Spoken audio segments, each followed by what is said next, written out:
राष्ट्रीय महिला आयोग की अध्यक्ष ने ममता सरकार पर लोगों की सुरक्षा को लेकर उठाए सवाल। कहा, पीड़ितों के साथ हम हैं खड़े। भाजपा नेता सुकांत मजूमदार ने कहा, पश्चिम बंगाल के मुर्शिदाबाद में नहीं सुधर रहे हालात। नए वक्फ कानून पर मुसलमानों में पैदा हुए भ्रम को दूर करने के लिए भाजपा का देशव्यापी जागरूकता अभियान। कानून से होने वाले लाभ के बारे में दी जा रही है जानकारी।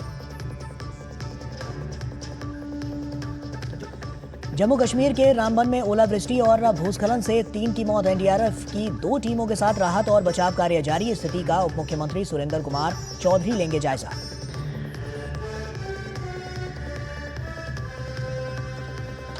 भाजपा ने हिमाचल सरकार पर साधा निशाना। कहा, प्रदेश में एनडीए के शासनकाल में ही हुआ विकास। जेपी नड्डा ने कहा, वर्तमान में हिमाचल में चल रही कांग्रेस सरकार मिसमैनेजमेंट वाली नॉन परफॉर्मिंग गवर्नमेंट।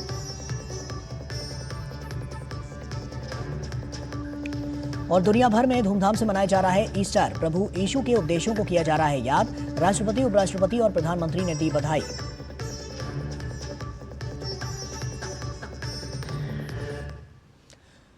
और आइए शुरुआत करते हैं। राष्ट्रीय महिला आयोग की अध्यक्ष विजया रहाटकर मुर्शिदाबाद हिंसा को दिल को झकझोर देने वाला उन्होंने इस घटना को बताया है। उन्होंने कहा है कि मुर्शिदाबाद हिंसा में पीड़ित परिवारों ने अपने सपनों को टूटते हुए देखा है और उन्होंने अपना सब कुछ खो दिया है। गौर करने वाली बात यह है कि राष्ट्रीय महिला आयोग की एक टीम ने मुर्शिदाबाद के हिंसा प्रभावित इलाकों का दौरा किया।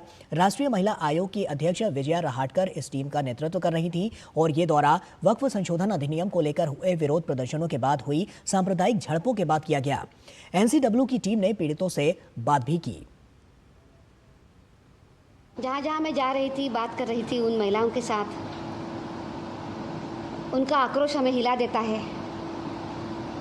उनका बार बार एक ही कहना था कि हमारा क्या कसूर है अपने ही प्रदेश में, अपने ही गांव में निर्वासित होना।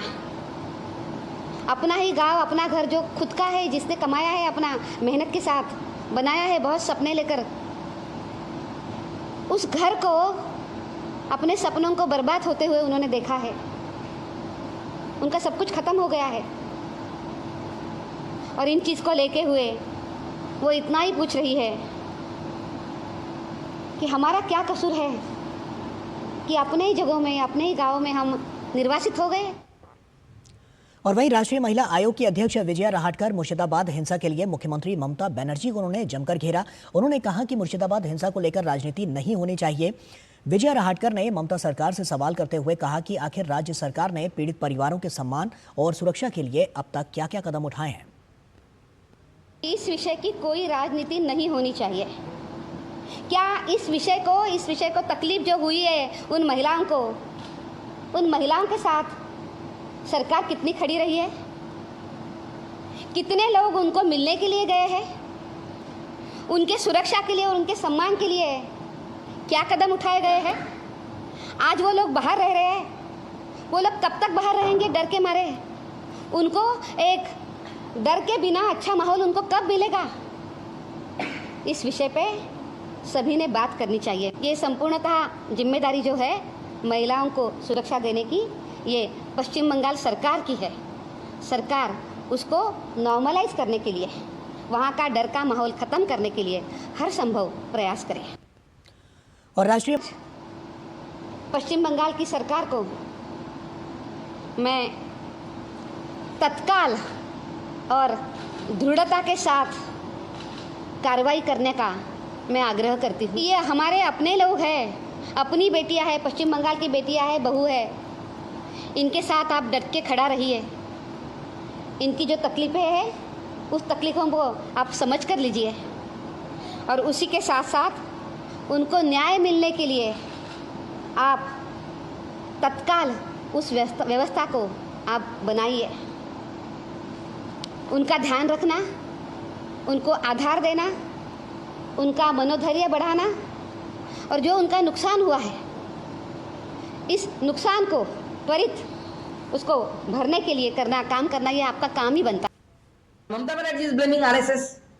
Mamata Banerjee is blaming BJP. This person, I think his name is Safikul or something like that. I have forgotten the name.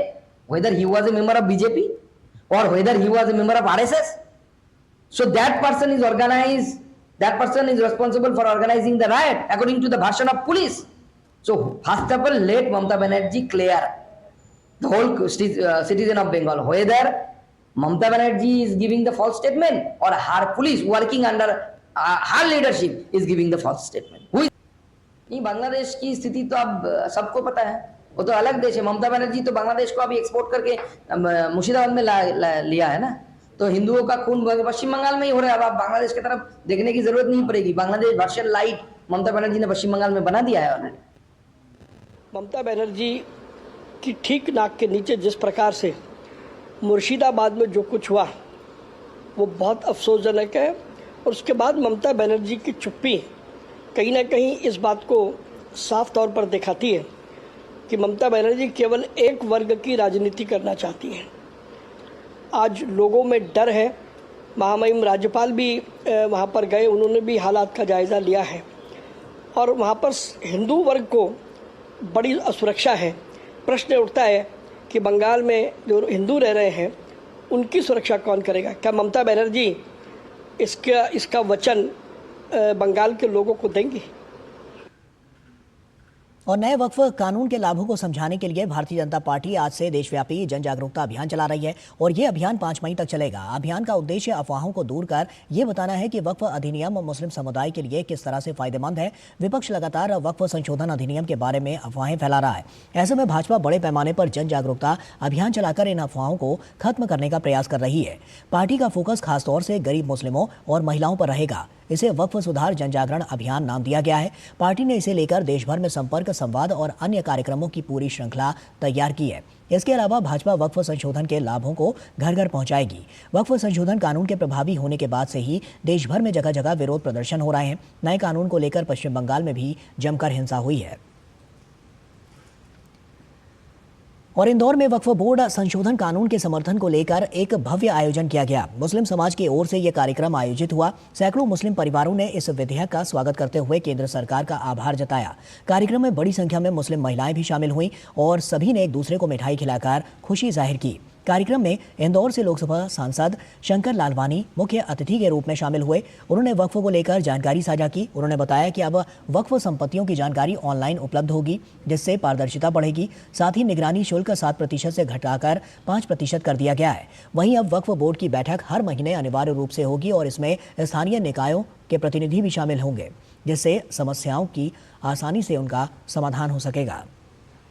ये पहला कार्यक्रम यूसुफ भाई के नेतृत्व में यहाँ पर हो रहा है, और हम देख रहे हैं कि किस प्रकार बहनें ज़्यादा संख्या में आई है। और उन्होंने मोदी जी का शुक्र अदा किया है कि वक्त बिल के आने के बाद जो संपत्ति है वो समाज से, खास करके अल्पसंख्यक बहनों भाइयों के उत्थान के लिए रही है। एक पारदर्शिता के साथ काम होगा। तो ये एक बहुत ऐतिहासिक जो फैसला मोदी जी के नेतृत्व में हुआ है, उसको लेके हमारे अल्पसंख्यक भाई बहनों को उत्साह है। I think, unfortunately, some parties have created a misinformation and propaganda around the bill, and they have also gone to the Supreme Court to try and block the bill. Everybody in the country, and including in people in Munammam, know who has really worked hard to solve their problems, who has brought the legislation, and who, in turn, for the last 35 years, has done nothing for their problems. उधर जम्मू कश्मीर के रामबन क्षेत्र में भारी बारिश और ओलावृष्टि से 3 लोगों की जान चली गई। इलाके में रात भर भारी ओलावृष्टि के बाद चंदरकोट गांव में आज सुबह भी भारी बारिश और ओलावृष्टि हुई। कई जगहों पर भूस्खलन हुआ और तेज हवाएं भी चली। मौसम विभाग की चेतावनी को देखते हुए प्रशासन ने पहले से ही तैयारियां कर ली थी, जिससे कई कीमती जानें भी बच गईं। वहीं भारी बारिश के कारण रामबन राजमार्ग बाधित हो गया। जम्मू कश्मीर में आज भी भारी बारिश और ओलावृष्टि का ऑरेंज अलर्ट जारी किया गया है। इस बीच सीआरपीएफ के जवान उधमपुर में राजमार्ग को सुचारू करने में जुटे हुए हैं। केंद्र सरकार के मंत्री जितेंद्र सिंह ने रामबन में प्रशासन की त्वरित कार्रवाई की तारीफ की। उन्होंने एक्स पर लिखा कि वे स्थानीय प्रशासन के लगातार संपर्क में हैं। जितेंद्र सिंह ने स्थानीय लोगों से धैर्य बनाए रखने का अनुरोध किया। उन्होंने कहा कि वे घबराएं नहीं, हम सब मिलकर इस प्राकृतिक आपदा से पार पाएंगे। इस बीच रामबन जिले में भारी बारिश से उत्पन्न प्राकृतिक विपदा के तहत जिला प्रशासन ने आम लोगों से धैर्य बनाए रखने और सतर्क रहने की सलाह दी है। किसी भी आपात स्थिति में जिला कंट्रोल रूम से 0199829550 और 019982666790 हेल्पलाइन नंबर पर संपर्क करने के लिए कहा गया है। सामान हमने रात को लिया यहाँ पे 10 बजे लिया रात को होटल, तो आराम से हम लोग सो रहे थे। तो ये घटना हुई रात को 3 बजे। बारिश वगैरह आई, शोर शराबा हुआ। तो जैसे मैं होटल के नीचे उतरा, तो ऊपर से नीचे से पानी ऊपर की तरफ भर रहा था, और नीचे वाला जो स्टाफ था वो निकल गया हुआ था और हम लोग सारे फंस गए हुए थे। ये 3 फ्लोर होटल है, आप देख रहे हो कि ये आपको एक ही फ्लोर दिख रहा है, 2 फ्लोर नीचे दबा हुआ है। हम लोग लगभग 4-5 किलोमीटर से पैदल ही चल रहे पूरा सामान लेके, क्योंकि गाड़ी ना आगे जा सकती है ना पीछे जा सकती है, दोनों तरफ से रास्ता बंद है और कोई हम लोग हेल्पलेस हैं पैदल चलने के अलावा और कोई हमारे पास ऑप्शन नहीं। एकदम से हम डरे हुए थे और सुबह से हम ट्राई कर रहे थे सामान वामान कैसे हैंडल करें। खाना भी नहीं खाया हमने, सुबह से हम ये उसी में लगे हुए हैं कि गाड़ी का कोई रास्ता मिल जाए, कोई सपोर्ट हो जाए, कुछ भी नहीं मिल रहा है। और रामबन के उपायुक्त बसीर उल हक चौधरी भूस्खलन की स्थिति का निरीक्षण करने के लिए शान पैलेस पहुंचे। बशीर उल चौधरी ने बताया कि ओलावृष्टि और भूस्खलन से करीब 250 घर प्रभावित हुए हैं। साथ ही साथ उन्होंने राहत कार्य जारी होने की भी जानकारी दी और बताया कि कंट्रोल रूम अलग अलग इलाकों में लगातार संपर्क में है। देखेंगे सिचुएशन में तो लगभग कोई 40 या 50 के करीब हमारे घर जो हैं वो डैमेज हुए हैं कम्प्लीटली, जिनकी इतला हमारे पास पहुंची है। बाकी हमारा कंट्रोल रूम जो है वो अलग अलग इलाकों से मौसूल जो है वो कर रहा है, लेकिन एक रफ एस्टीमेट के हिसाब से लगभग 200-250 घर जो हैं ऐसे जो पार्शली डैमेज हुए या किसी न किसी तरीके से डैमेज हुए, और जिसमें ज़्यादा जो डैमेज हुआ वो हमारा रामबन टाउन के अंदर हुआ है, जिसमें कमर्शियल हमारे जो स्ट्रक्चर हैं उनको भी बहुत ज़्यादा हैवी डैमेज हुए हैं और कुछ घरों को भी डैमेज हुआ है, जैसे हॉस्पिटल के कुछ एरिया में भी पानी आया है। तो इन सारी जगहों पे जो है वो हमारी पूरी डिस्ट्रिक्ट एडमिनिस्ट्रेशन की टीम है, जिसमें मैं हूँ, हमारे एसएसपी साहब हैं, हमारी एसडीआरएफ की टीम है, नेशनल हाईवे की टीम है, एनडीआरएफ की टीम जो है वो ऑन वे है। अभी जो है नाशरी उसने क्रॉस किया है, वो भी आगे जो पूरा रेस्क्यू का ऑपरेशन चलाएगी। और जम्मू कश्मीर के रामबन जिले में भारी बारिश और ओलावृष्टि पर जम्मू कश्मीर के उप मुख्यमंत्री सुरेंद्र कुमार चौधरी ने कहा कि यह घटना बेहद दुर्भाग्यपूर्ण है। उन्होंने कहा कि हम सड़क मार्ग से घटनास्थल पर जा रहे हैं क्योंकि मौसम की स्थिति हेलीकॉप्टर के लिए अनुकूल नहीं है। उप मुख्यमंत्री ने कहा है कि वहां जाकर स्थिति का आकलन करेंगे। भारी बारिश और ओलावृष्टि से कई घर क्षतिग्रस्त हो गए हैं और राष्ट्रीय राजमार्ग भी क्षतिग्रस्त हो गए हैं।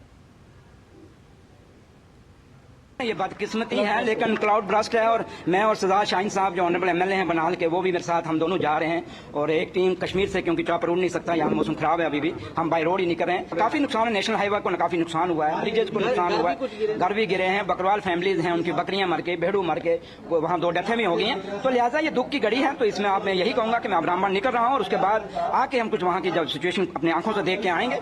लोगों की इस दुख की घड़ी में हम लोगों के साथ हैं, रामबन, बनाल के, खिता, चिनाब वैली के अंदर, और जहाँ भी हुआ, जब बाकी जम्मू कश्मीर में जहाँ भी नुकसान हुआ है, सरकार उनके साथ है।